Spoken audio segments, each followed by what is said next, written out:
Don, I feel like one of the most overlooked topics in golf, and really for my students, is nutrition. What do you see out there? 100%. I mean, comparing tour players to your typical weekend warrior, very different, because tour players now are really dialing it in, and they understand that they need to get to the course, have a meal. By the time you get to the range, you go to the putting green, it's now an hour, hour and a half, 2 hours before that round starts. So if they're not eating to the halfway house, meaning if they're not eating at 9 or the 10th hole, that could be hours, and it could throw the blood sugar level off. Now, great story.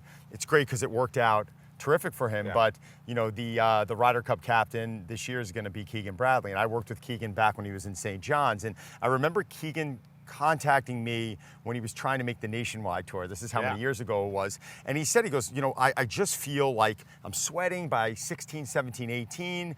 My hands are shaking a bit. And I'm like, what are you eating? And he walked me through his pre-round nutrition, which is typically foods that are very healthy. He might have been having oats and fruits, and back then he's eating egg whites, which is very low in fat. And what was happening is that his blood sugar level was off. By the time he was eating at the turn, it was too late. Too much time gone by. He had too much. He had 3-4 hours go by. His blood sugar level was thrown off, and by the time he was eating at the turn, it just wasn't enough. So then you start getting him to consume nutrition earlier on, the second hole, the fourth hole, grazing throughout the round to kind of keep himself satiated, and then he had a high level of success from that point. And clearly he did pretty well. Pretty well. And I see a lot of players. Morgan Hoffman at his only Masters he played in, I think it was back in 2015.